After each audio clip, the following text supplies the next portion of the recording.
welcome to the Wanderers podcast this evening. My name is Jared. I run a YouTube channel called Midnight Lab. Joined here today with two other people. Hello, this is Retro Loneliness, or Nicholas. You guys know me from this podcast as one of its co-hosts, as well as a Twitch streamer. And we're joined today, finally, by a third co-host, Haley. Otherwise known as Lockdown or King Lion Crew on YouTube. How's it going? Let's get started. Right, so last week we updated the developments that have been happening with the strike all around. The WGA, SAG, and even the video game industry joined that strike towards the end of it. As of about a week ago, the strike has concluded for the writers. They reached a tentative deals with the people they were bargaining with, and it essentially ended this dispute that's been happening for months. I'll go ahead and say that it didn't include other aspects of it. So SAG is still currently on strike, and they still are looking for another contract, but I believe they're having negotiations right now. If we were to line this up with the timeline with the writers, then they should be reaching a deal sometime soon. But it sounds like we're going to pretty soon be getting our stream of Hollywood content back. How do you guys feel about that? I'm going to be devil's advocate and say that it's been kind of a good thing that there's been a strike. The amount of movies that have been coming out in the last year or two, like the vast majority of them have been kind of very forgettable. I think with this strike, it's been letting the movie theaters across the nation play a theme like the hits and like the bangers. Like, let's go back and see Pacific Rim or Die Hard. With this new deal that's go through, it's got to be like a fresh new start. Let's pick up the pieces and let's make some good stuff again. Yeah, I feel a similar way, mostly because, I think the drop in quality of entertainment when it comes to movies and shows that you mentioned, that probably had a lot to do, I'm assuming, due to burnout from short deadlines for television and movie creators, along with the staff wasn't getting paid as much as they should. So the strike, I think, was definitely a healthy thing overall. It sucks it lasted so long, but I think they anticipated that. So it's good to see they didn't get pushed out by the union busting tactics. I would agree with both of you on the strike was definitely needed so we can get back to getting good content, because I would agree with Nick and you that the content we've been getting for the last year and a half, 2 years is kind of lackluster. It doesn't draw you really into it. Doesn't really have the best story. You're just kind of watching it to watch. With the strike, hopefully, I'm just hoping that everything gets back to the caliber. I can watch this and I can watch it for a story instead of just watching it to watch, Yeah, definitely. I definitely understand that. Besides the input given in from people that were a part of it, you seem generally relieved and thankful because of all the collaboration. There hasn't been much word from the people they made a deal with. The industry as a whole, I should say. But the strikers themselves are pretty content. That's good. That's good. And do you think that this strike is going to lead to any other strikes across any other industry regarding voice actors or actors in general? Yeah, like I said, Screen Actors Guild is still striking, but I'm beginning to notice like a kind of pattern forming here. So like even when the actors reach a deal, then things might go steady for a while, but I believe even the writers formed only a 3-year contract. So, all contracts expire.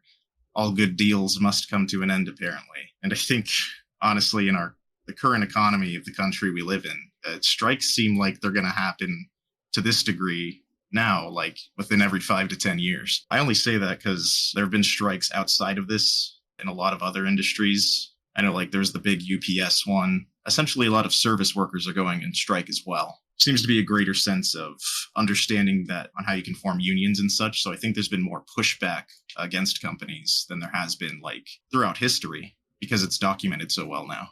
It's good to see they got the resolution most of them wanted.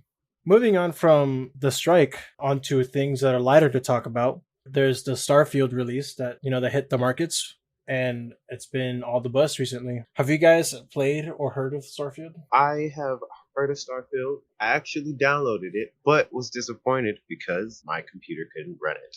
It might be because you might have to update your computer to actually play the game, like me. And so it could probably be a mixed review of, I was waiting for the game to come out. They've been hyping it up since, I believe, the E3 of last year. I've been wanting to play. It looks amazing. And then finally it drops. I hop on the computer, I have it downloaded, and it's like, yeah, this ain't gonna work. Yeah, I've definitely heard of it. I don't own it like you two do. I wouldn't say I was a part of the hype train, more so as I was interested in how this whole thing would develop, because it's a new Bethesda IP. While I enjoy kind of frolicking around in Bethesda games, they aren't like my favorite games to play, but I do enjoy the storyline that is Bethesda with their swath of minor controversies, anti-consumer practices. So I wanted to keep up with it. I was wondering, Haley, you said you had trouble running it and you just had to update your drivers, or was it just not working as it should on your PC? No, so my PC is actually pretty new. I got it about last year, but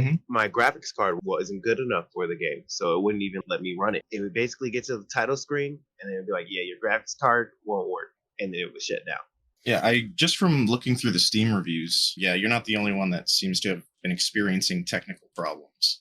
But besides that, Nick, you know about the content. Yeah, I did play it myself. I would like to say that the game, personally, when it comes to the Bethesda development team, I think it's like the best they've put out like ever. Although some could say that like, oh, Oblivion is still better, which definitely is debatable as well. Overall, I think the best Bethesda release game ever is still New Vegas because of its story and narrative. When I first played Starfield, I definitely was on the hype train, and I thought finally Bethesda was like, all right, we're gonna get like actual people working on this, not numbskulls that don't know how to make one. When I launched it and I played it for a couple days, I didn't stick to the main quests because you could finish the game in like 10 minutes or 10 hours. Like it's fairly like straightforward. Instead, I did all the side quests so I could get a good feel about everything. Unfortunately, Bethesda still runs into the same problem when it comes to narrative. It creates this platform, this basis, this foundation. It's like almost like a setup, but it always ends it like right there. You could join both the Freestar Collective and the United Colonies,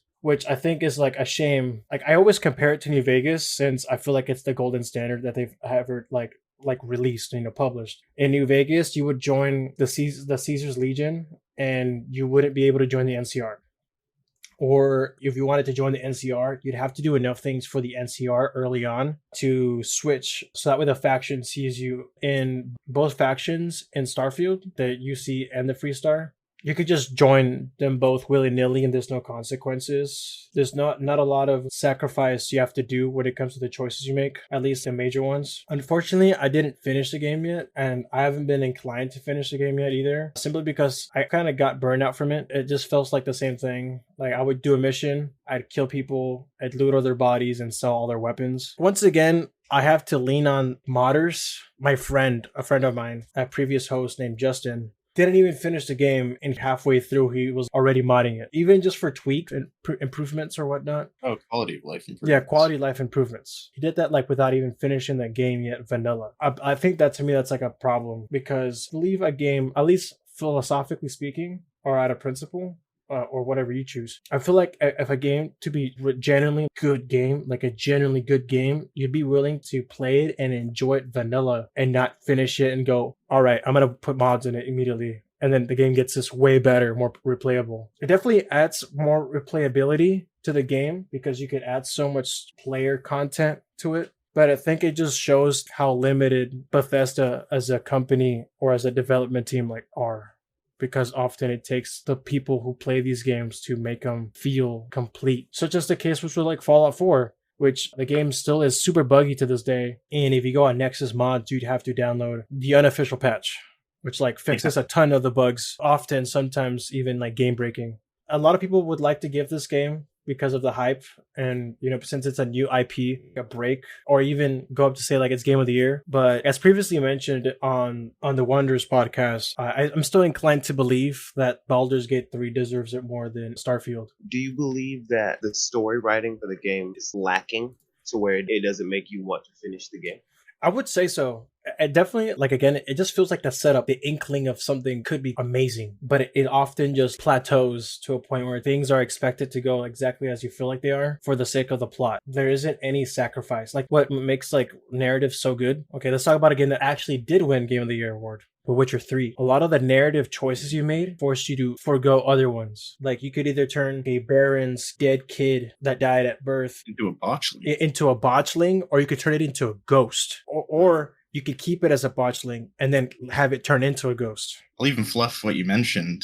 If you choose, it's not you choose Ciri to become a Witcher at the end. It's you let her go into the light where she needs to use her Elder Blood powers. And then she then chooses if she's going to have the willpower to live there, or she dies in the process, depending on how you treated her during the entire narrative. Most people have her become a Witcher because most people aren't shitty to her for no reason. But yeah, that just shows that choice from its inception. Totally lacking in an instance like this. It makes you kind of sad too, because I remember asking you how the roleplay of Starfield would be, and it looks like they made some efforts. Like, I know they had those attributes, kind of like in New Vegas. You get a buff, but you also get a debuff permanently. So you have more ways to roleplay in the game, but it seems like same problem as Skyrim. It looks like you can join factions at war with each other, and it just doesn't come up. Just to clarify, you could either choose to help Redania take over that like independent city in the middle of the map, or you could help Temeria do the same thing, or Temeria establish itself once again as its own faction. The Witcher's full of stuff like that. Yeah, it's really, I love The Witcher. It's like such a solid game. Cyberpunk too. Mm-hmm. So yeah. You like a game that makes you take the hard choice. You have to do this or you have to do that. Yeah, because since it's a role-playing game, you can't just like pick every role. You have to choose between one or the other, just like in real life. I find it interesting that y'all brought up Skyrim into that. We're saying The Witcher. I brought up Skyrim. That was me. Okay, question. Why did you say Skyrim? Did I say Skyrim? Yeah. Because you can lead the Thieves Guild. You can lead the Dark Brotherhood. You are the Dragonborn. You can become one of the best warriors in either the Imperial or the Stormcloaks.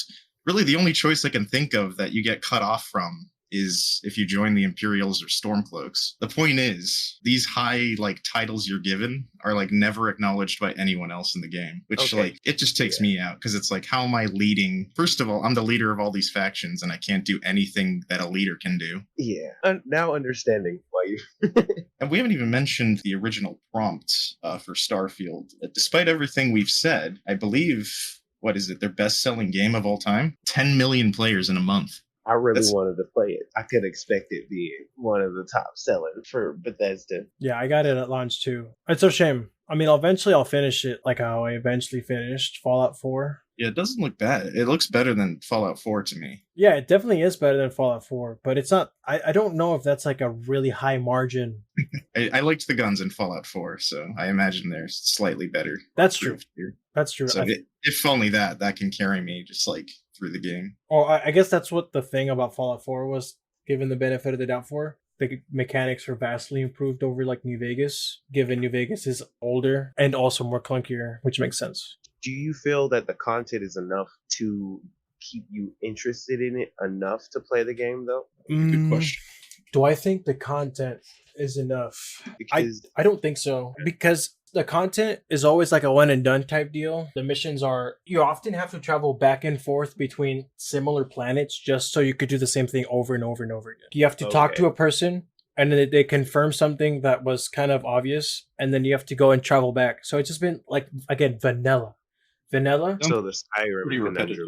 Yeah, it's repetitive to go there and back, and then the excuse that they always give is that in the world of Starfield, interplanetary communication isn't a thing, apparently. Hold on. How advanced is the technology in this universe? You can travel at light speed, right? Yeah, you have wormholes, and then spectrum doesn't reach your area. It's what? Wow. I guess they figured out light speed travel, but haven't figured out communications. Yeah, okay. Which you would discover communications first, I feel like. Yeah, you'd be able to send a message first before you'd be able to send a chimp. Yeah, it's something else, man. Yeah, Starfield is a mixed bag for me of really good stuff where you could go, oh, cool, they really did a lot and improved in retrospective to what they have already released, how much they've improved. But since it's a new title, new lore, new everything, you'd expect them to also be all right, cool, fresh start. Let's put everything that we've been criticized for up first, and we could polish those cracks or whatnot. And they choose to just not do that. I don't know if it's because of development costs. I don't know if it's because of manpower or whatnot. It's just so disheartening because games are able to do that. Well, see the thing, The Witcher 3 came out in 2015, right? And I'm gonna keep using that as an example. And that game, it was solid, back to front. And they even did an update for that game where they overhauled the menu crafting system and the lore and all that. And even before that, it was still a stellar release. The same way the new massive like overhaul patch that's what is it? Phantom Liberty did for Cyberpunk made Cyberpunk 2077 now the game that it was finally meant to be for the most part. And now people rave about it as being like a good game. You could also say that like, well, Bethesda could do the same thing, but in their history of releases, they've never once gone back and overhauled any of their games. They just re-released Skyrim, gave it minor graphical overhauls once without like fixing the gameplay bugs. Skyrim Fridge Edition. Well, I mean, with that being said, Starfield is out and it's still, I don't think it's gone through its full quote unquote life cycle yet. I mean, who knows? This is barely being recorded on the 8th of October. So who knows in a month from now where it'll be. Not only that, Ubisoft has agreed to help Microsoft acquire Activision Blizzard. What do you think about that, Jared or Haley? Interesting move, because from what it says in the PC Mag article, their original deal got blocked by the UK. And I think we even mentioned that sometime in the past. So this is the next step they're taking to try and get Activision Blizzard by involving Ubisoft. Essentially, Ubisoft is going to go in the deal with them, and if the deal goes through, then Ubisoft gets all of the cloud streaming rights for Activision Blizzard's current PC and console games, as well as any new games released over the next 15 years. It would pretty much be Activision Blizzard now being owned by Microsoft Ubisoft. I mean, to be honest, with how Activision Blizzard's been doing lately, it's probably going to be good for them. It'll probably be good for consumers too, honestly. Not that I enjoy how large Microsoft is becoming, but just in terms of speaking about Activision Blizzard itself and the content they release, I think it's going to be good for everyone. I could be wrong, though. Content-wise, I agree with you. It could be good. Consumer-wise, I'm a little worried because of what Microsoft is known for doing. Taking something that everybody likes to play and making it strictly for Microsoft. I'm a big Blizzard fan. I've been playing, Wizards of the Coast and other games that they've released. I hope they will leave it to Blizzard to decide if it's going to be for everyone or just, making it an exclusive. But if they make it exclusive, that cuts off another part of the consumer base. Is Activision's Blizzard's current consumer base happy with them, you think? That's a good question. Content-wise, they are very happy because they don't really make a lot of changes to stuff. They have a good core to what they do, and so they don't really have to change it that much. They just have to either release something new that builds upon it, or what we all call reskin, just updating the game and making it look new. But they do a really good job of doing that. So I wouldn't say that the consumers are going to be mad of what could happen. I just think it's going to cut off a lot of people and force them to either get a computer or an Xbox or stay on their phone, because I know a lot of people play Blizzard stuff through their phone. It's true. COD Mobile. I'm just kidding. Yeah, that or Wizards of the Coast. Ever played that? No, I haven't. I have not. No. Would you apply that to things like Hearthstone and how they've been structuring, or I guess how much they've been able to keep up with like World of Warcraft and stuff like that? Seeing as both of those are entities of Blizzard, I would call Hearthstone them reinforcing other lore that they have out there, because they like to tangle a lot of their different universes in the same place. Like their MOBA, you'll find characters in different things that they have in a MOBA, and you're like, wait, I didn't know those were tied together. But now it makes me more interested. Check out that franchise. Yeah, what was the name of that MOBA again? Heroes of the Storm. Yeah, that's right. It was fun, honestly. I guess it ended up kind of dying. Yeah, I haven't heard anything from it for such a long time. But I also they pulled a lot of the devs off of it. I think it's hard to compete with so many like free games that are out nowadays, especially like massive online battle arena, which is what MOBA stands for. The biggest two, of course, being Steam's Dota 2 and then Riot Games' League of Legends. I mean, those games are just insane. So, and they aren't struggling with their player counts either. Neither, yeah. I mostly see people just hopping more on those games nowadays. Do you guys think that's attributed to them staying more so close to their original stuff, or just because people are diehards for Blizzard? When it comes to Heroes of the Storm? Or no, just Blizzard games in general, because a lot of their games have a huge following. Yeah, I know. Oh, yeah. Yeah, like Overwatch. I know Diablo, especially because of how old Diablo's been, and WoW or World of Warcraft. Like those have been around since like Internet like 2.0 and those days back in like 2013 and such. I just you could have a good game for so long and it could still crash and burn eventually because of what the direction you've been taking it. But I think when you have such a hardcore player base, I think it's really hard to royally mess it up unless they, purposely want to do that. If I could think of one game where they did that same thing, that could also be a MOBA. It's a Epic Games Paragon. I don't know if you guys remember that one, but I do remember that. I remember it. What they- I remember it. yeah, it was really cool because the way they did it was that they had a card system and a really nice map. And what they did was they made a ton of like really terrible changes to the game, therefore making a ton of the fan base leave. And then that justified their move to shutter the game altogether and then move all their resources to Fortnite at the time. Yeah, because essentially, I don't know if you guys remember, but instead of it being a classic like three-way lane where ranged or ADC support, mid lane, jungle, and like top lane bruiser type deal, was they made it so that way the ADC and the support would fight the top laner, and then the top laner on our team would have to fight their ADC and support. It doesn't make sense. It'd be a 2-on-1 all the time because the way they had their lane structured had it so that way the buffs that would buff the ranged people were also in the same lane on the other side, where on the other team where the traditional top player or the bruiser would have their buffs. And so it actually was pretty confusing. Yeah. I mean, overall, I think it's definitely a good move on their part. Just getting back on track, I think it's just a good move for Microsoft to go in with, with Ubisoft. Personally, I think Ubisoft has been releasing nonstop garbage for a while, like straight mid. Assassin's Creed Mirage came out, and to a lot of very mixed reviews. I didn't even know that came out. I remember us talking about that. Yeah. It wasn't what people wanted. Like it was what people wanted, but then they added more that was unnecessary. I think by going on this deal with Microsoft, I think they're able to widen their portfolio to expand in new areas of the industry that they couldn't before. Yeah, they'll have full access to their cloud streaming rights, so I guess we'll have to see how that turns out. I noticed they seem to not even be doing well with player base. I know Diablo 4 sold really well. I think it sold better than any of their previous games. But Diablo 4 has been bleeding, on average, about a little over 1 million players per month since it's come out. I think a majority of the people who were playing at release are no longer playing. I think that's a shame, yeah. That was Activision Blizzard's new release, right? It was like first time they're releasing a full game in a hot minute.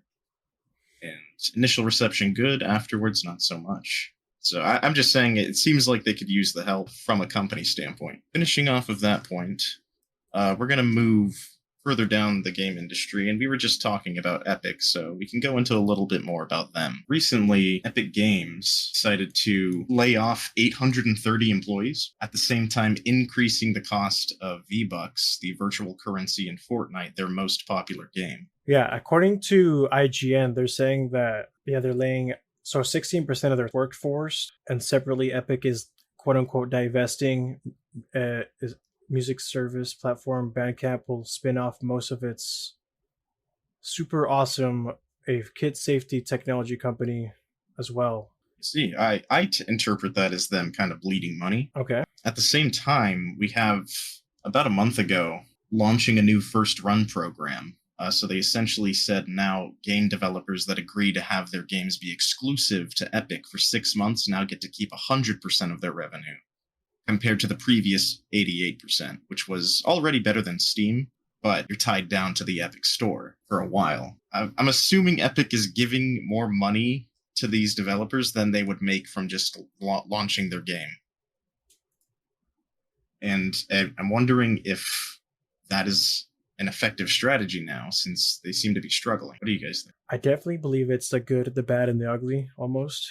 The good being, the 100% revenue for 6 months. The bad being the price of V-Bucks, and the ugly being the 830 employees being laid off. I think it's I would to speak specifically on the 100% revenue for 6 months. According to PC Mag, they're saying with its first run program for developers, Epic Games is looking to bring in fresh exclusive content to its game store.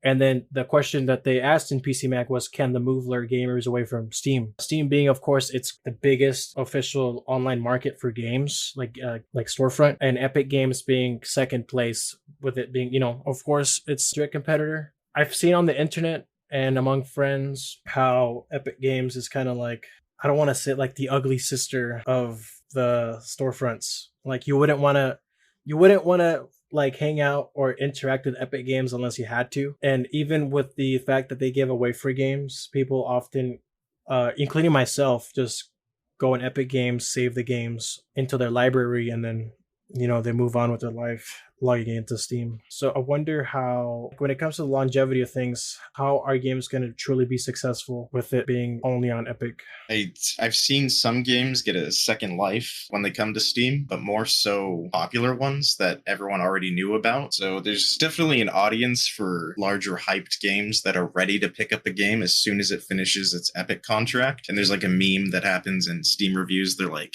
"Thanks, Epic Gamers, for playtesting the game." And that happens all the time. But I do feel it may not be lucrative for a smaller developer or someone that isn't able to get into the headlines as easily. But I can't speak to how often they do that. Was the 6 months okay? They're exclusive for 6 months, and then they can go back to Steam, or they have to stay on the Epic Store. Oh, it'll stay on Epic Store. They're just allowed to go to other online retailers. Okay. Would you guys see that as their way of trying to make exclusives for a little bit before releasing it to the world? Yeah, I think it started with them trying to draw people to their platform. It was like super controversial the first time they did it, and now it's like, a normal thing. I would like to say the best way that this could be seen as a good thing for at least Epic Games is how they could make established games or franchises when their new iterations come out as exclusives for Epic for a short amount of time. The best example being Metro Exodus. When it first came out, there was this big old cool like controversy That was the one. where everyone was mad because they were excited for it to come out initially on Steam. Then the developers, I think it was like Deep Silver, right?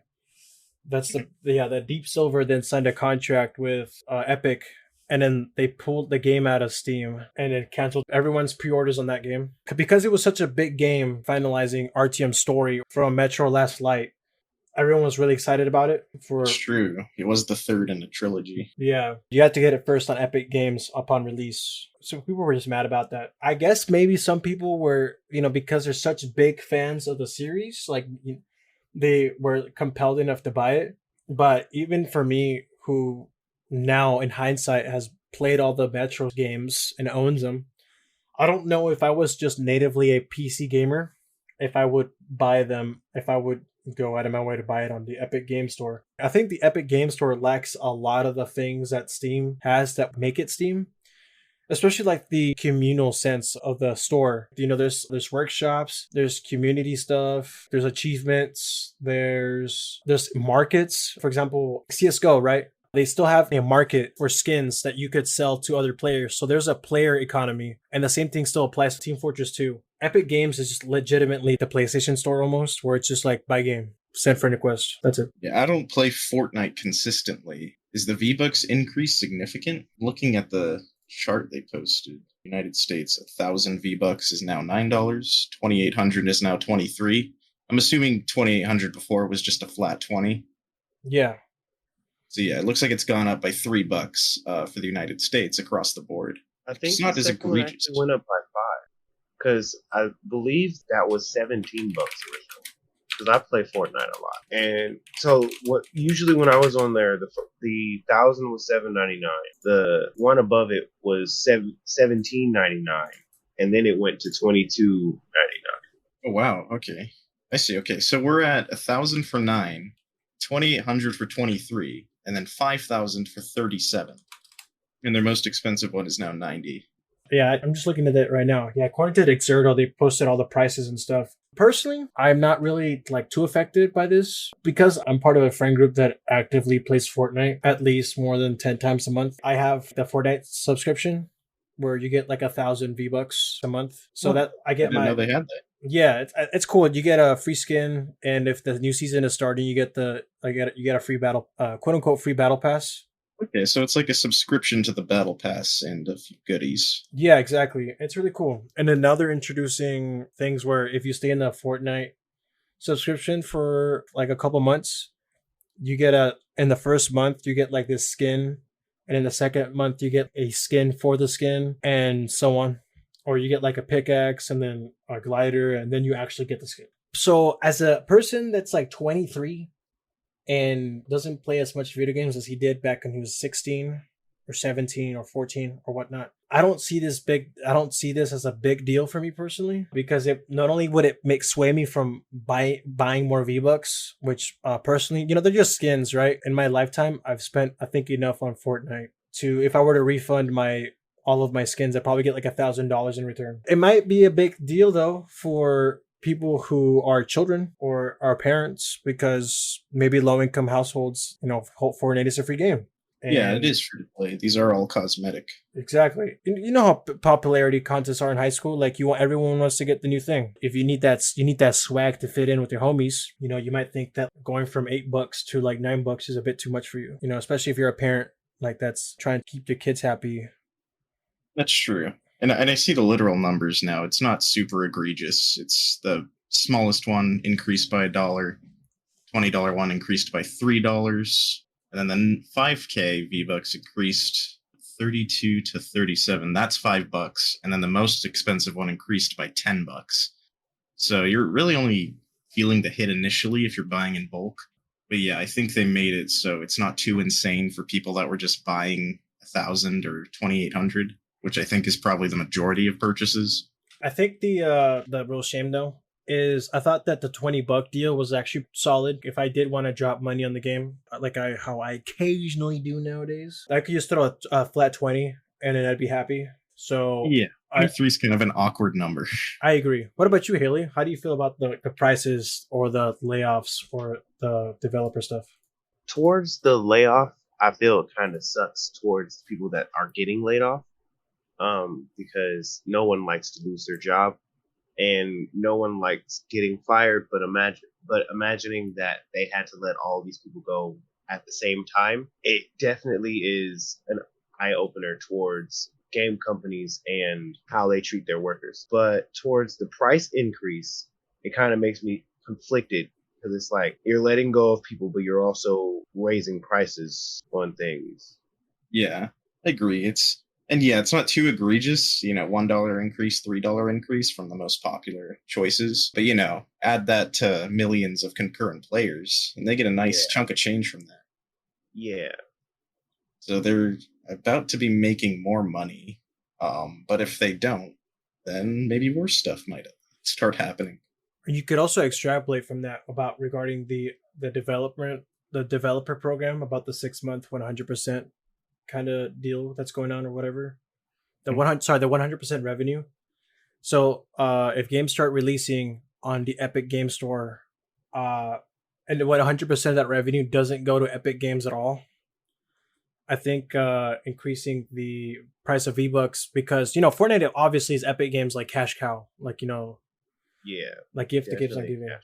So I mean, they have to, since Epic Games, I mean, they do stuff with like the Unreal Engine as well, and that's like that has its own controversy. I don't know if we're going to talk about that.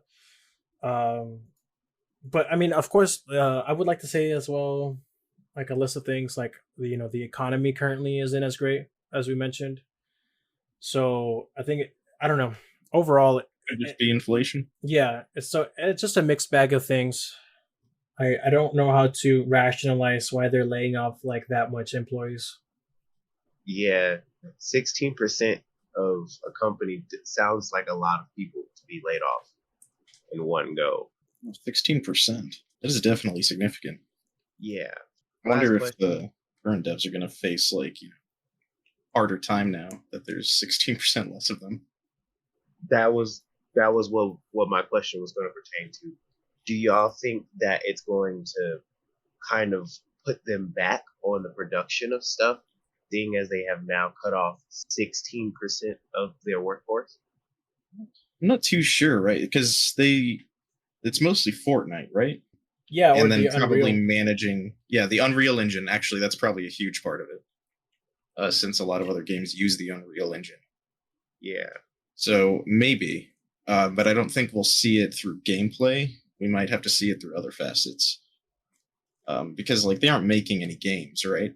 I don't think so. No. I believe they were trying to improve Fortnite, because for some reason the last time I was on there, they have a thing called Save the World, which seems like a campaign. That's actually how Fortnite launched. It was only that mode.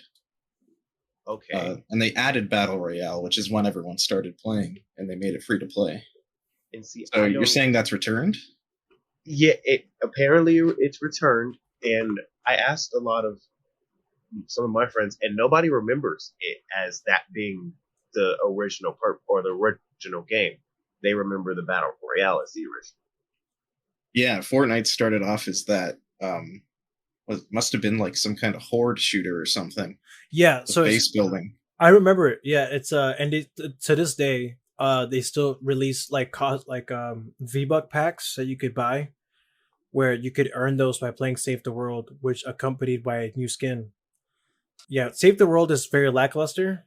I'd say it's very much like objective based. There's no real necessity for playing the game, especially since the majority of like the updates, the patches, and everything else, and especially the content goes straight to the battle royale portion of the game, since it makes them the most amount of money. If they were to overhaul their game, like Save the World in the same manner, like how they did with the latest like Fortnite chapter or season or whatnot, where they completely changed a new map and throw it on a new engine, maybe more people would go back to playing Save the World.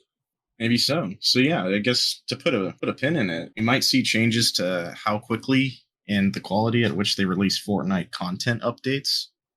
Which, from what I understand, they always have some big new change every season. But besides that, I don't think we'll witness the immediate impacts of all these layoffs. And probably just it's mostly affecting Epic internally and the people who got laid off, unfortunately. Yeah, but Yeah. we do have games that have released current, like besides Starfield, and unfortunately, Fortnite will probably always exist and probably outlive us all. But Mortal Kombat, a prolific fighting game, often seen as just as good, better, or worse than Street Fighter, has recently released onto stores, and it's called Mortal Kombat 1. Unfortunately, I am not the Mortal Kombat connoisseur myself. I believe Haley and Jared are. So you guys take it away. Yeah, You go the ahead and game. start us off, Jared. Sure, it released a few weeks ago, towards the second half of September. It's sitting currently at mostly positive reviews on Steam, which I think is actually better than the reviews Mortal Kombat's been getting on their last two releases, but those were mostly due to internet and technical issues. And from what I'm seeing here, the negative reviews from the mostly positive surrounding Mortal Kombat 1 also seem to revolve around getting disconnected servers, stuff like that. I haven't played it myself, but I have watched a lot of gameplay and understand where they're going with it. I will probably be picking it up. Unfortunately, $70 is too steep for me right now. But I have been playing every Mortal Kombat since MK9. What's your experience with Mortal Kombat, Haley?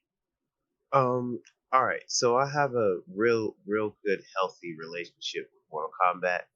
Me and one of my buddies have always had a rivalry over this game to see who's better, and it always goes back and forth on who wins. So, me and Mortal Kombat, first love of fighting games. So, I would love to say that it has always stuck to its core of it's a fighting game. It's never really changed, even in its phone games. And I've played a few of those. It's always been what it's supposed to be, Mortal Kombat. And so I don't have Mortal Kombat 1 yet, but I might have to bite that bullet of the $70 because my homie, he just got it, and now I'm dying to fight him in the game. So I'm excited to finally dive into there and see if it honors what it's always honored, the true core of Mortal Kombat. 1v1, throwing somebody against a wall and getting that what is it called? The finish him. Nice. Good to hear. And yeah, that's definitely still present in this title. And something I just thought of as you were saying that is like, you're talking about how it's a fighting game first and foremost, which is most certainly true. But what I remember after playing MK9 is like how crazy and just insane they made storylines in those games. And then something I observed like a little while like around when MKX was coming out is that most other fighting games were trying to phase out the story aspect entirely. Street Fighter V didn't launch with a story at all. They added one as a DLC later after Backlash. Injustice was pretty good. That one I'd say relied more on story. But, for Tekken 7 wasn't too in depth. King of Fighters, stuff like that, all were lacking in the story department. But Mortal Kombat was kind of the strongest. That's something I've always liked about it too, is because they stayed consistent when I think at a time others weren't. I think MKX had a story and other fighting games at the time didn't.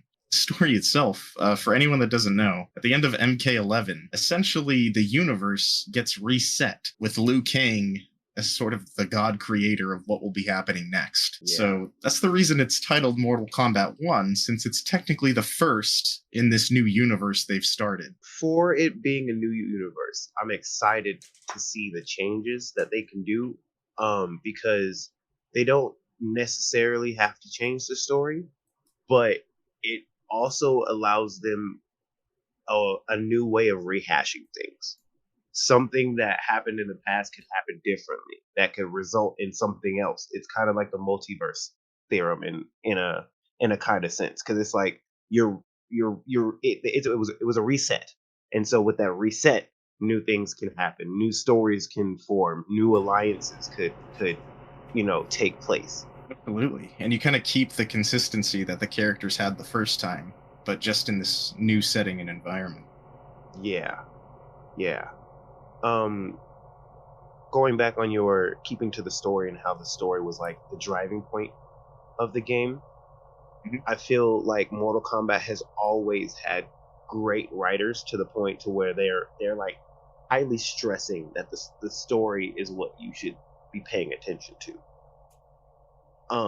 Because yes, it's a fighting game and you love getting to smash somebody on the floor, but the story is like, hey, this is why you're smacking him across the floor. Yes, I like that. They've made that pretty important. And I like, because like Injustice did that as well. So I'd say, Yeah. Actually, that's also a NetherRealm game, I just realized. So it seems to be NetherRealm that emphasizes story as an aspect to contextualize their fighting. I've never heard of that one. Injustice, it's actually very similar mechanics to Mortal Kombat, but with DC superheroes. You said NetherRealm? NetherRealm. Yeah, the developers. Oh, the developers. Yeah. Yeah, they made the Injustice series. Okay, so they're the developers. No, I played Injustice, I just never knew the developers. Yeah. Okay. Yeah, and they seem to be going a good route with choosing like DLC characters with their promo. I remember in the promos they showed Omni-Man and Homelander. Yeah, and they also showed Takeda. I don't know I think it's Ermac. That's what's up. And then John Cena from the DC show. Oh, man, I forgot his name. Oh, Peacemaker. Yeah, from the Suicide Squad. Like, what good choice! They always know how to pick the DLC characters, like since day one. I would like to say that, or comment that with the new Mortal Kombat 1, I could talk about the mechanics and how they're vastly different and also similar to other fighting games. Have you guys heard or have played Marvel vs. Capcom, correct? I played 3, and that's the only one. Well, that's perfectly fine. Well, in Mortal Kombat 1, not only do you play with, like, let's just say you pick Sub-Zero, but you also get to choose someone else to play with you. So someone that gives you like an assist, almost the same way you would play in Marvel vs. Capcom, how you'd be playing as Ryu and you could have like Dante and Doctor Doom, for example. You're talking the old arcade version. Yeah, or the arcade version. Regarding Mortal Kombat 1, like the one that just released. That's one of the newest mechanics, is that you could be Sub-Zero, and then you could choose a character from Mortal Kombat 9, 10, or 11, or like Armageddon, as a character, as a character you could combo off of, or like continue a combo with, or even help break a combo that you've been chained into. I think it's really cool, because then you get to see a lot of returning characters that you don't necessarily get to play as, but they do exist in the game again. Yeah, that's cool. It's like a throwback. Yeah. Honestly, that is best. the best homage to the original games, to the original universe that they could do for MK1. Yeah, like the cop from Mortal Kombat 9. I forgot his name. Johnny Cage. Johnny Cage. No, like no Striker. Oh, Striker's back. Yeah, Yeah. Striker is one of the guest characters you could have on your team. So you could essentially use him to like if you hit someone in the air, you hit like R1 or like bumper or whatever, and then he shoots the person in the air. So that way you could do a flip and then uppercut and then continue the combo. Yeah, that's pretty neat. Yeah, it's pretty cool. Yeah, I like it. yeah, but unfortunately, to some, they're saying they're having a lot of like what Haley said was that he loves Mortal Kombat not just for this for beating up people, but for the story. But in the chance that he does get to like, let's just say he goes to someone's house, right, and he plays the newest Mortal Kombat. Unfortunately, if he is player 2, I don't know if it's been patched already, but it's been like a recent development that in Mortal Kombat 1, that player 1 unfortunately has a bigger advantage than player 2. It looks like there was a bug. It actually looks like it took a couple weeks post game launch for people to discover it. But it seems when you summon that clone you were talking about, it can cause essentially player 2 to get frozen. Yeah, so that the combo doesn't chain, and then it kind of just ends abruptly. I see. I'm actually looking at the video, and it seems to be an issue with Sub-Zero's clone. Player 2 cannot freeze. Despite a stellar release when it comes to its story, unfortunately, the game still has been met with such controversy, such as this one. I would like to say and point out that I do agree with Jared saying that the Mortal Kombat, although I'm a Street Fighter like diehard, I do give Mortal Kombat the respect it deserves when it comes to the way they release their DLC characters, and they're like they do know at like the right calls, like which characters you'd like to see. What were Haley? Do you remember playing Mortal Kombat 9? Correct. A little bit, yes. What was your favorite Mortal Kombat like as of recent? Okay, it would have to be 11. Okay. And with 11, what were the DLC characters? My guy, there's so many. Hold on. Just name a couple. Hold on. Because they dropped them in sets, right? That's right. Yeah, they dropped them in sets, and it was let me see if I can remember some of them. I remembered some, and they were pretty good. I know RoboCop. Rambo was one of them. He was a big one that everybody wanted. And then they brought RoboCop was one of them. Spawn, the Joker. They brought Rain back too. Yeah. But yeah, my favorite one from that bunch was probably Rambo. Yeah, Rambo was cool. He was really strong too. Like, yes, he was. He was a little overpowered. But I would also have to say that they did RoboCop very well. Okay.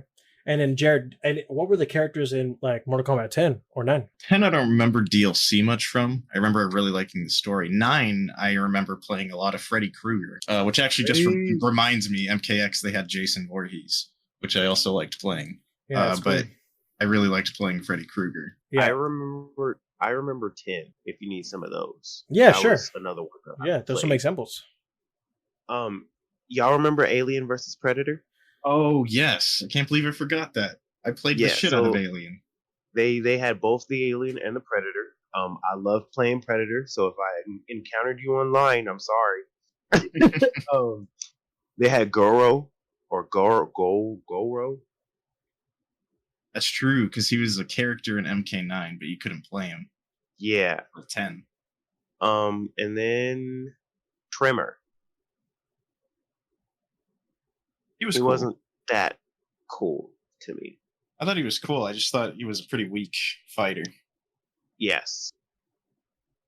Not a preferred character to use if you're fighting Scorpion or Sub-Zero.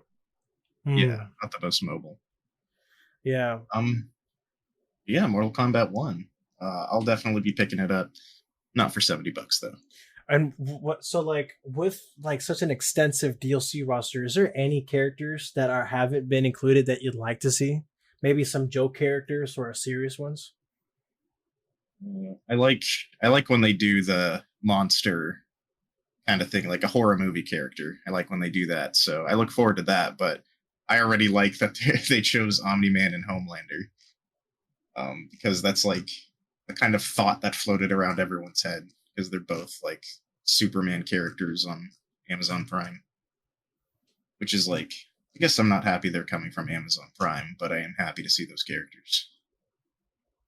Okay. On my side, I'm not more of a DLC player. I like playing my like original characters like Liu Kang or Raiden. And so like DLC characters are cool for me, but I'm more of a OG, play with the original characters, master those characters, and then play with a DLC character every now and then to see if I'm good with it. That makes sense, because you got more time with the base characters too to refine your skills with them. Yeah. I guess for me, since they do always bring up like 80s like movie characters, I guess although Stallone was already in one of the previous iterations, I'd like to see Rocky. Rocky would be cool. That would be interesting. They could do that. They could definitely do that. Let's see, the guy from Die Hard. I forgot his name. Bruce Willis's character. Yeah, his. I also can't think of John McClane. I remember now. John McClane. Yeah, John McClane would be cool as hell. And then one of the places that they could fight would be Nakatomi Plaza. I love that place. That place is so cool. I love Die Hard, one of my favorite movies. And as a joke character, but would be pretty cool if they somehow got it to work, Tony Hawk. Wow. I would love to see Tony Hawk. I wouldn't be opposed to seeing Tony Hawk there. I wouldn't be opposed just so to I could smack somebody with a skateboard. Exactly. I don't think it'll happen though. It's ripping, ripping Tony Hawk's like spine from his body. That would be wild. Dude, just imagine his like fatality is like he does the 900 and then he lands on your head or something. I don't know. Absolutely how they would do it. That would be absolutely how they do it. Okay, question. Seeing as we just brought up a joke character, I love your choice, but if you had two choices to put into the game, I guess it'd be Bob Ross. Bro. Bob Ross in the military or Bob Ross as a painter? The painter, of course, dude. And he could have the military as a skin. Okay. Okay, nice choice. Nice choice. Mm-hmm. All right, this is gonna be a little stupid. Optimus Prime. That would be pretty cool. When you rip his head off, it's just like a ton of like gas or gasoline or oil and stuff. Right. And then this one is also a little stupid, but everyone knows our favorite Victorian murderer from the 18th century. Jack the Ripper? Yes, sir. That would be cool. I think that'd be cool. Interesting. Yeah. What about you, Jared? Any characters? Any joke characters? The first thought to mind, like I was trying to think of joke characters that I could see as a possibility because they'll be getting torn up and stuff.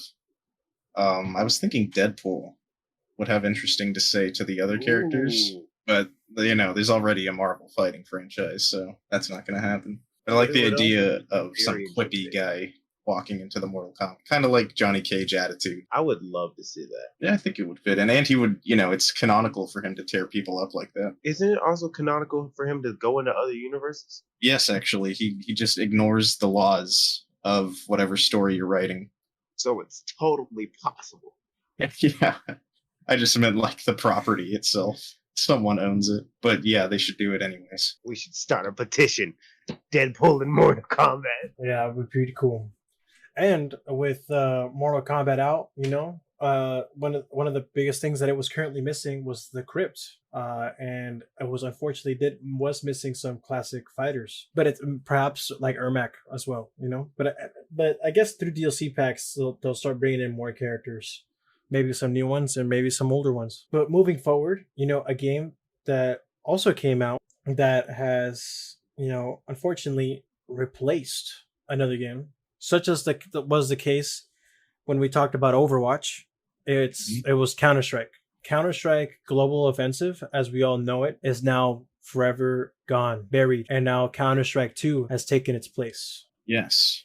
So that transition is quite significant. So much like Overwatch, the game, instead of being given a separate release, was instead just merged into its sequel. So Counter-Strike, if you were to look for it on the Steam store, you can no longer find Counter-Strike Global Offensive. You can only find Counter-Strike 2. And here's something that I'm finding interesting. So Counter-Strike 2 is sitting at mixed reviews on Steam right now. And there are people in the reviews kind of expressing their displeasure with the update to CS2. And it seems they've merged the reviews from Counter-Strike Global Offensive into this one. So they pretty much just like changed the title of their Steam page. And some people are saying that's scummy. I've played Counter-Strike 2 since it's come out, and it is a lot like Global Offensive. So think of it like pretty much getting a makeover. All the maps, guns, and characters look different. There's more, I guess I would say, immersive mechanics with smoke grenades and flash and such. And, you know, it looks better overall. But in terms of gameplay, stuff hasn't been changed too much, and people seem to be expressing that as well. What do you guys make of all this? I know that as a older CS:GO player and someone who doesn't necessarily like reskinning of a game, it kind of makes me hesitant to hop back into Counter-Strike 2, because I liked CS:GO as it was, and I was hoping that I could, one, play the original game and then have something new to play. But on the other hand, it could be good because they don't necessarily have to split their player base in between two games. Like you said, the flashbang and the smoke grenade being improved, and some of the gameplay, they can more so just focus on perfecting the game. I know I have some problems when I play CS:GO, but not too many that make me, get off the game. So I'm just hoping if they're going to go the route of an actual just reskinning of the game, make it a more perfect game, so I don't have to worry about me disliking the game. And then, it looks like the main concerns right now are matchmaking seems to be not working for everybody. Some people are just unhappy that the changes aren't substantial enough. And some people are experiencing performance issues because of the, graphical overhaul. Counter-Strike Go would run on almost any system, but I don't think that's the case anymore. I think it'll still run on most systems, but it is definitely prettier and seems to be stopping some returning players from getting into it because of their PC limitations. I feel like that's inevitable for most games eventually, but yeah, it sucks that those people can't turn back and play some CSGO if they want to. They have to find a way to address that now. So I can definitely see the mixed reception. Yeah, see, I think CSGO is just funny because of how old it is. You could run it on the rock. You could play it like how a person with a 4080, Intel i1 billion could play on, and you'd get the same. But with the update, just like how they updated the Fortnite map with the new Unreal Engine, it probably runs like crap, or it doesn't run at all on some people's systems. Unfortunately, sucks, I would like to say. And also, the one thing that they did mention that we haven't, that they did mention but we didn't, was the tick rate and how they also improved that.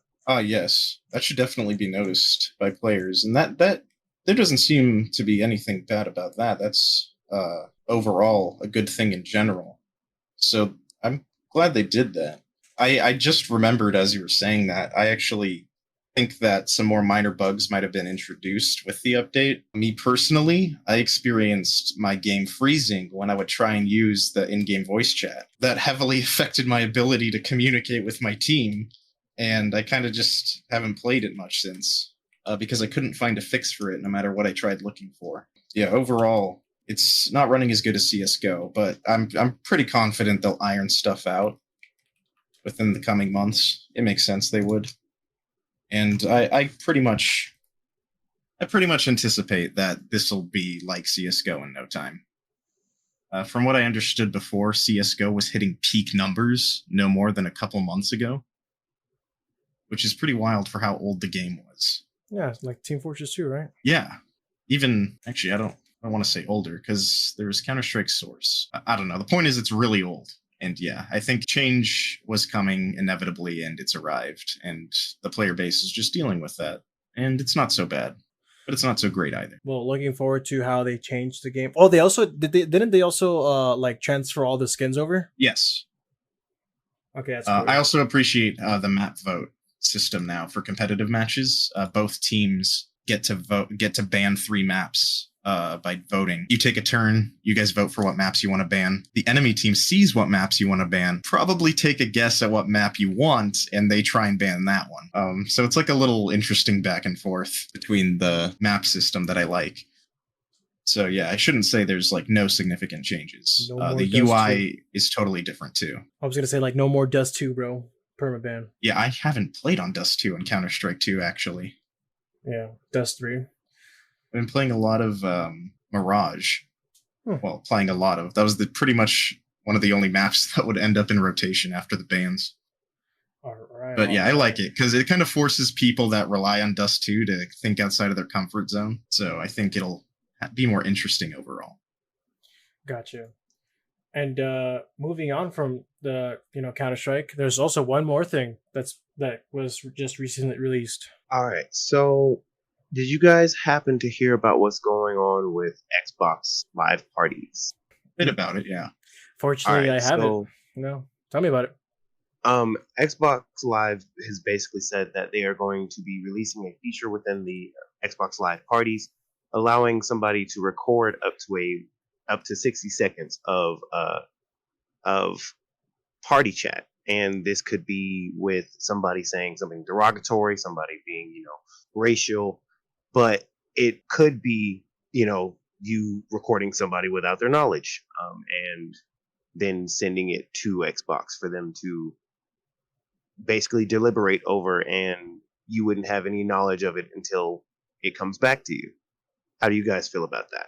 Yeah, I think that is definitely a potential privacy issue. If there was some way they could target whatever phrase or statement they're looking for better, that would be more feasible. But the way they're doing that with recording party chat, first of all, if you're recording the entire party chat, there's probably more people than the instigator that are involved with the, conversation.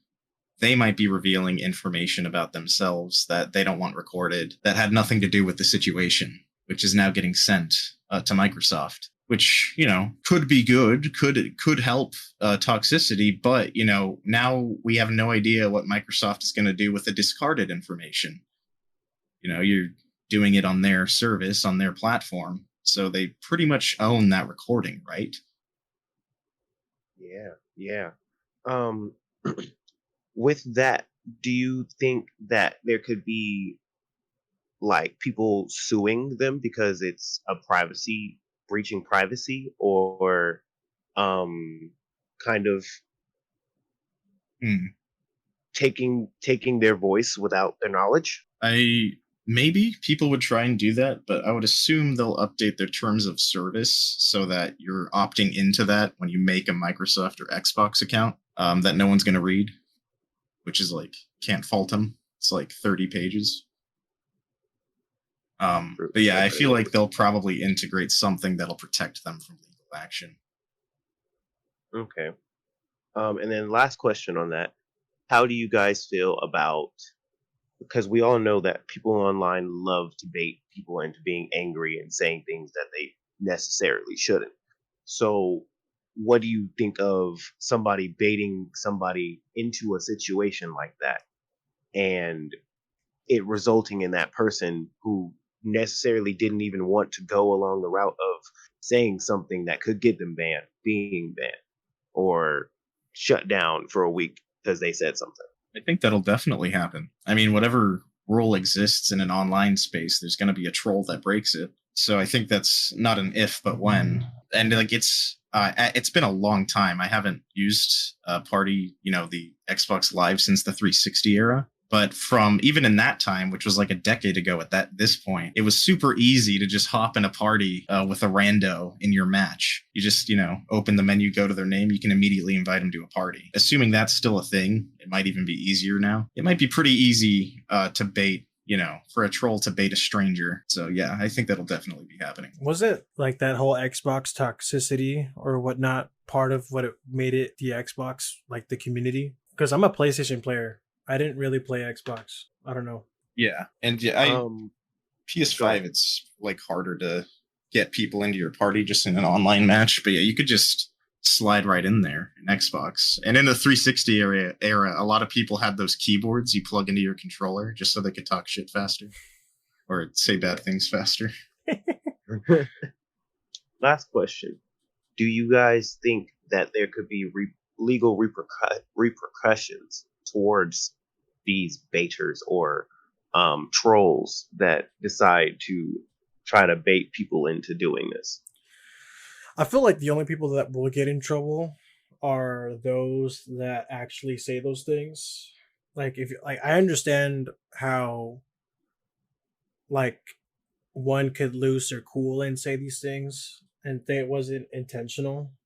But if you're like for like as a grown man myself and having an internet presence, I wouldn't want to be caught like lacking or whatever. So even if people push my buttons, I wouldn't want to ever say those things that would get me banned off certain internet spaces.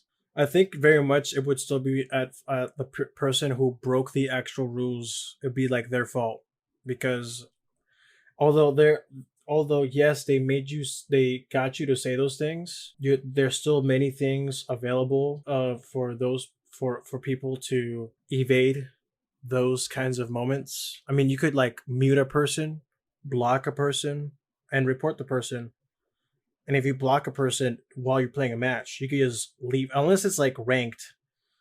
I understand. Then that I don't know. But if it's like just if you're playing just a match and they're saying all these things, you block them and you mute them and block them, then you could just leave and rejoin a new lobby, and then he'll be gone like forever. Yeah. I just thought of something when you brought that up. Assuming that someone got a report that they got banned or faced repercussions for their chat recording that someone submitted or whatever, like they wouldn't even know that until they face repercussions, right? Yeah, I believe they wouldn't know until Xbox contacted the person that the suit was against. Yeah, so because of that, I don't think anyone that receives the penalty is going to have any leverage in any kind of lawsuit for being recorded. Because if that's a feature integrated into their platform, then that's something you can do there, not something you're not supposed to do. And that's something I imagine would also be tackled in an updated terms of service or something. But yeah, that is kind of... It made the situation feel a little more eerie for me, because you could be getting recorded all the time and not even know it until you actually get a ban or something. Right. And that's a little upsetting. No, I definitely feel the same way about that being upsetting. But I also, I kind of want to be the angel and the devil on the shoulder. So first being the devil, agreeing with you guys, that it definitely could, it could set people up for something that they never really intentionally wanted to do. But also people have the willpower to not do that. But on the good hand, it could also protect people that aren't necessarily the type to react to somebody bullying them online. Because there's the type of gamer that'll talk back and be like, oh yeah, you don't want to talk now, and that's how they settle it. But then there are the gamers that really can't handle getting yelled at or someone being rude to them online. So you're saying it could potentially protect people from getting harassed? Yeah, it could protect. Okay, so you know how like a year ago there was the big thing about gamers killing themselves because of party chats? I personally didn't hear anything about Yeah, that. I've not heard of that. Okay, so a few years ago, like three big things happened where like this kid who was in a party chat committed suicide because of what was said in a party chat. And so that's where this came from, of they want to know what people are saying in these party chats so they can avoid that from happening, because people were like, games are bad, shooting games are teaching kids to kill each other and just be straight out rude to each other. And so, like, I can see this being useful for someone who doesn't necessarily want to encourage someone being a bully online. Yeah, I think that's a positive, like a silver lining there. Yeah, mostly it's a little unsettling sense of, foreboding, like you could have eyes on you. But, Oh, definitely. it's not like developers or the people that own the servers can't just go in there and take stuff people said in a match anyways. True. But, now it's getting sent directly to them, so that'll likely affect stuff. Yeah, I wouldn't. I don't know. I wouldn't want to hang around. Um, like Xbox, if I had no other choice but to use the Xbox Live Party Chat. But now, I mean, doesn't Xbox have like the Discord integration just like how PlayStation does? So wouldn't you not? I mean, if you have friends and you're playing games that are multi-platform, right? So like PlayStation and Nintendo and Xbox and PC, wouldn't even be using the Xbox Live Party Chat, which they can't Probably not. because you're using Discord, right? They can't record you if you're using Discord. I mean, how? No. I think Discord would probably be the only like safe place, but thinking about people who don't have a lot of friends and using games as their safe place, it could be good and bad.